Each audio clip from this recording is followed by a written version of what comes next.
एक दिन टुनटुनी चिड़िया कश्मीर की झील पर टहल रही थी। अरे वाह, यहाँ कितनी ठंडी ठंडी हवाएं चल रही है। अभी मैं थोड़ी देर और टहल लेती हूँ, फिर घर जाऊंगी।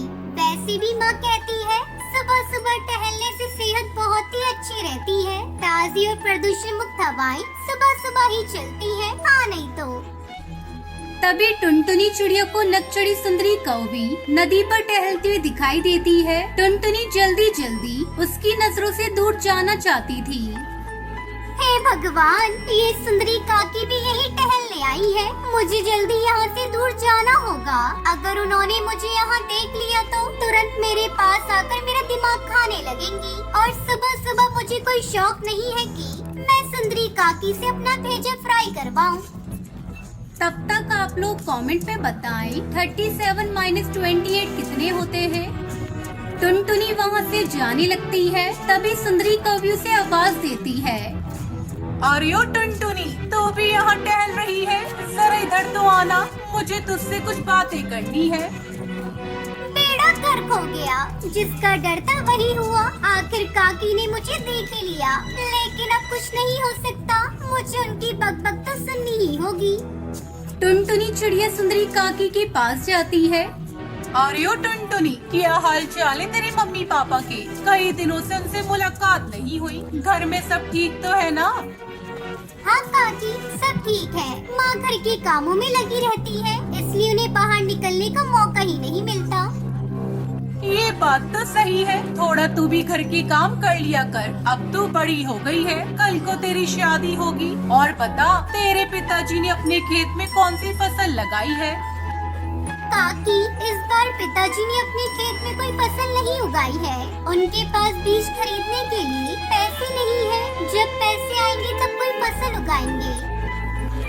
अच्छा तो ये बात है, तू ऐसा कर, मेरे साथ मेरे घर चल। मैं तुझे बैंगन के बीज देती हूँ। तेरे काका ने अपने खेत में बैंगन की फसल उगाई है। थोड़े से बीज बच गए हैं, तू उसे ले जाकर बंटी को दे देना।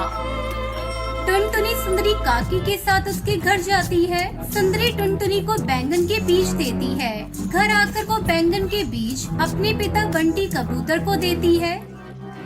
पिताजी, आज नदी पर मुझे सुंदरी काकी मिली थी। उन्होंने मुझे बैंगन के बीज दिए हैं। आप इन्हें अपने खेत में बो दीजिए। बंटी कबूतर खुशी खुशी अपने खेत में बैंगन के बीज को बो देता है और उसकी अच्छी देखभाल करने लगता है।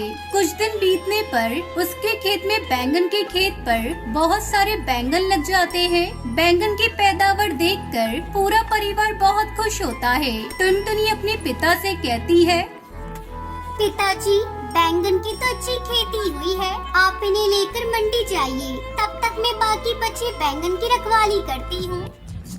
हाँ जी, टुनटुनी के पापा, बिटिया ठीक कह रही है। हम दोनों माँ बेटी मिलकर खेत की रखवाली करते हैं। तभी सुंदरी काकी और कालू कौवा उनके खेत में आते हैं। अरे वाह बंटी भैया, आपकी फसल तो बहुत अच्छी हुई है। हाँ सुंदरी बहन, ये सब आपकी वजह से हो पाया है। मैं गरीब कहाँ से बैगन के बीज खरीद पाता। आपका उपकार है हमारे ऊपर। अगर आप मेरी बेटी को वो बीज नहीं देती तो आज हमारी बैगन की फसल इतनी अच्छी नहीं होती। अरे नहीं बंटी, ये सब तुम्हारी मेहनत की वजह से हुआ है। तुमने दिन रात खेत में अपना पसीना बहाया है, जिसका फल तुम्हें आज मिल गया।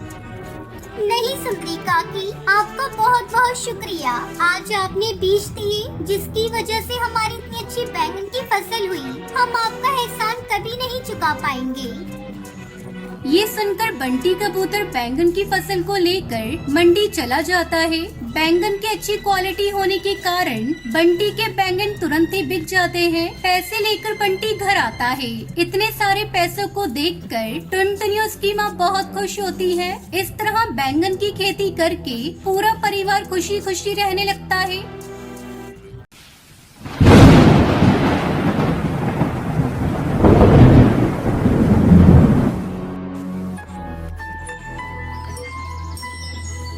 किसी जंगल में टुनटुनी चिड़िया अपनी सास टूनी चिड़िया के साथ रहती थी।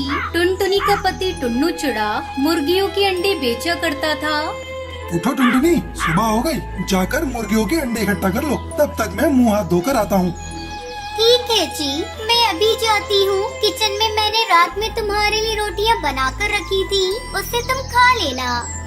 तब तक आप लोग कमेंट में बताएं 90 - 78 कितने होते हैं। टुनटुनी मुर्गियों के अंडे इकट्ठा करने के लिए मुर्गियों के बाड़े में जाती है। जैसे ही वो दरवाजा खोलती है, एक बिल्ली वहाँ से निकलकर भागती है। अरे दैया, ये बिल्ली कैसे मेरे बाड़े में आ गई? कल रात तो मैंने अच्छी तरह से देखकर बंद किया था। हे भगवान, ये क्या हो गया? यहाँ तो सारी मुर्गियाँ मरी पड़ी है। टुन्नू जी, अरे टुन्नू जी, जल्दी यहाँ आओ, हम तो बर्बाद हो गए। पता नहीं कहाँ से एक बिल्ली अपने बाड़े में घुसी थी, उसने सारी मुर्गियों को मार डाला। टुनटुनी के रोने चिल्लाने की आवाज सुनकर टुन्नू चिड़ा वहाँ आता है। ये सब कैसे हो गया टुनटुनी? मुर्गियों को दाना पानी तो तुम देती हो, तुमने ठीक से देखकर दरवाजा बंद नहीं किया होगा। हाय हाय, अब क्या होगा? अब मैं कैसे लाला तोता राम का कर्ज चुकाऊंगा? अचानक टुन्नू चिड़ा बेहोश होकर गिर जाता है और उसकी मौत हो जाती है। क्या हुआ जी आपको? आप कुछ बोल क्यों नहीं रहे हो? माँ जी, ये सब क्या हो गया? हमारी तो दुनिया ही उजड़ गई। उधर कालू कौवा ये सब देखकर बहुत खुश होता है और अपनी पत्नी सुंदरी से कहता है, बड़ा आया था मुझसे मुकाबला करने, तेरी अक्कल की 2 दांत देनी पड़ेगी। सुंदरी, तेरी मौसी ने तो कमाल कर दिया। मेरे दुकान से सारे अंडे कोई खरीदता ही नहीं था इस टुन्नू के चक्कर में। अरे, मैंने मौसी से कहकर टुन्नू की सारी मुर्गियों को मरवा डाला और जिस गम से टुन्नू भी मर गया। अब तुम्हारा रास्ता साफ है, अब खूब अंडे बेचो, हाँ नहीं तो। धीरे धीरे समय गुजरने लगता है। एक दिन टुनटुनी जब नदी पर पानी पीने गई थी तो वहाँ उसे घायल बाबा बाज मिलता है। पानी पानी, कोई तो मुझे पानी पिला दो। बाबा, क्या हुआ आपको?